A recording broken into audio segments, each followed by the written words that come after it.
work here at National University, and I will be presenting my IDDEA presentation, which is Innovation, Design, Diversity, Execution, and Assessment Framework Leadership Proposal Project.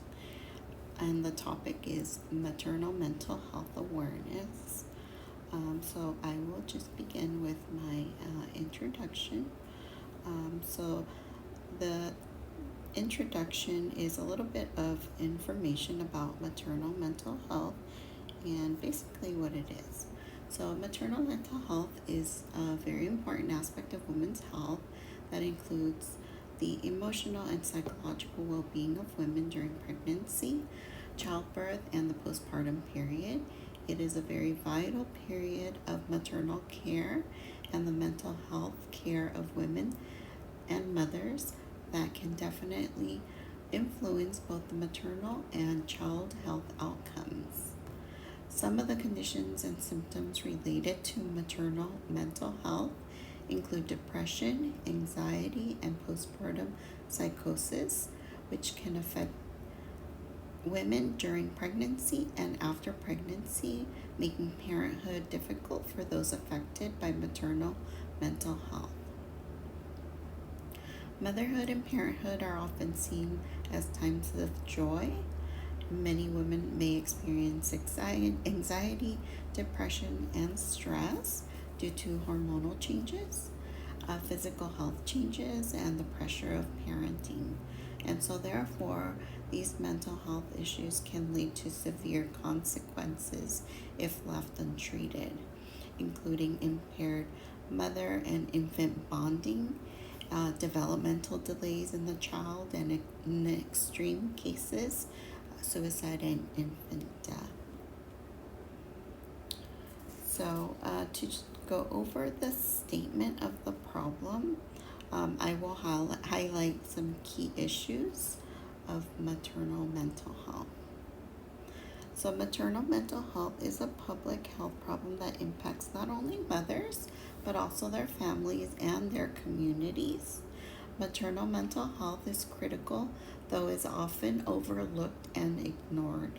Addressing maternal mental health requires many factors and approaches, including early screening, assessments, and supportive services for both the mother and the infant that go beyond the postpartum postpartum period in order to promote mental well-being. And so, according to the CDC, more than 80% of pregnancies related deaths were preventable, according to the 2017 through 2019 data from maternal mortality review committees. The CDC key findings included 22% of deaths that occurred during pregnancy. 25% occurred on the day of delivery or within 7 days after, and 53% of deaths occurred between 7 days to 1 year after pregnancy. So to go over my research questions, I'll include 3 questions that I believe are highlighted in this, especially as they relate to both the mother and the family and their social supports. So the 3 questions that I came up with are: what are the risk factors for developing perinatal mental health? What are the challenges of perinatal mental health? How does maternal mental health affect the development of the fetus or infant? So I'll review my literature review. The literature review is my overview of current and relative research as it relates to mental health, but also how I was able to connect it to my questions. And so most importantly to the first question, which I'll review the second literature review, uh, which reads, let's see, it's the experiences of social work and intervention among mothers with perinatal mental health needs. Um, so the article reviews the mother's experience with social services and intervention during the perinatal period. So it was a qualitative survey that was conducted with 18 women with 6 to 9 month old babies who had been treated in England for perinatal mental health disorder and also had social services intervention. And so the findings suggested that the mothers had a negative view of social services, especially when social workers had a significant child protection concerns, and the mothers often felt judged as unfit mothers. The women's accounts also highlighted positive interactions and relationships with social workers, and in some cases, turning points when mothers felt understood and respected. And so I think that kind of highlights how social work intervention may or can be positive, and it also can be a negative depending how the approach is. So I'll read the last one. The last one is an article titled Identifying the Woman at Risk of Antenatal Anxiety and Depression. And so the article review that I wrote was that the article reviews antenatal depression and anxiety as significant factors for postnatal depression.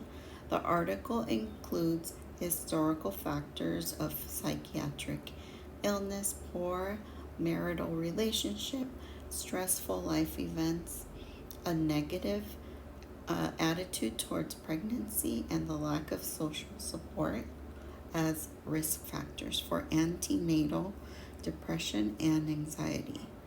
The article also found correlations with historical substance use with higher risk of depression and anxiety.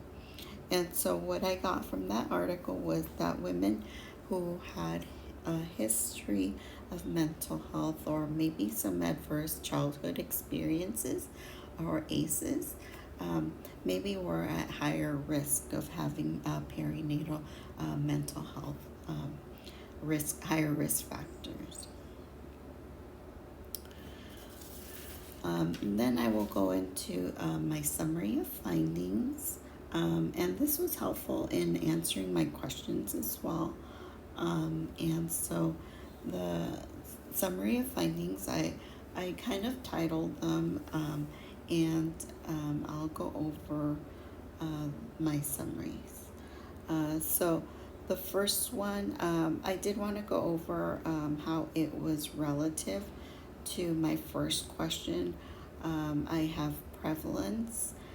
So I'm just going to go back and read my first question, which reads, what are the risk factors for developing perinatal mental health?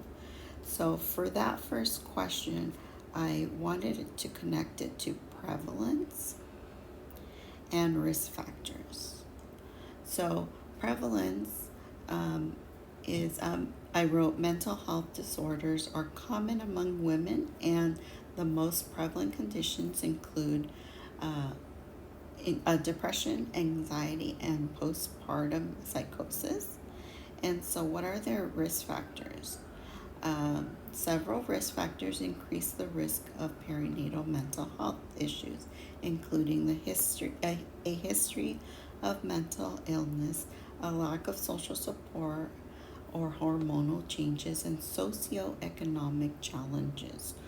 So that could mean like financial situations, or their community is unsupportive, or even their family is unsupportive, or not feeling like they don't have that support within their community. Then that could also mean like like the medical support resources are lacking. Um, the second one, um, let's see, the second question asks, let's see, what are the challenges of perinatal mental health? So I connected that one to the impact on mothers. So the impact on mothers, let's find it, is what it says is untreated perinatal mental health disorders can have a serious consequence for mothers, including chronic depression, impaired maternal infant bonding, and increased risk of substance use and sometimes suicide. And so the other one that I wanted to connect to that second question was barriers to care. And so stigma, lack of awareness, inadequate health care resources are often the key reasons and barriers to why women aren't receiving care. And so the last question that I have is, how does maternal mental health affect the development of the fetus and infant? So I did connect the impact on children to that third question. The children of mothers with perinatal mental health disorders may experience developmental delays, behavioral issues, and emotional problems. Early maternal mental health definitely influences child outcomes. And so, what are my recommendations? So, my recommendations are to increase awareness and education, conduct focus groups and surveys with mothers to identify specific needs and what are their barriers to maternal mental health awareness. Train healthcare providers to recognize and address maternal mental health issues, and program development, training programs, and establish partnerships with local community clinics and nonprofit organizations. Lastly, to expand access to mental health services and provide assessments and implement program planning based on the client's needs. Obviously, going back to basing it on the surveys and the focus groups that were implemented to the mothers.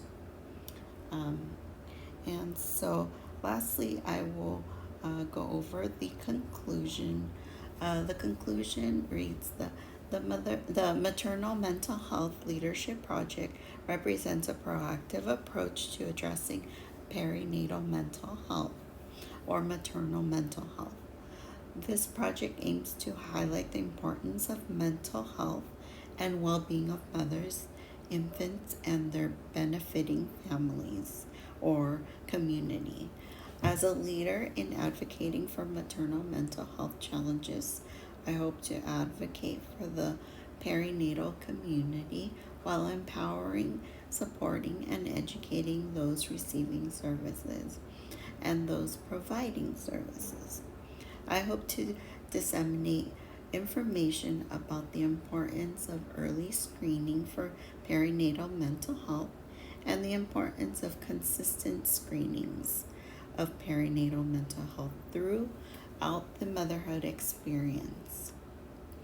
Therefore, the mother and the child and family will have a strengthened bonding experience and a strong social support system. Thank you. I hope you enjoyed it.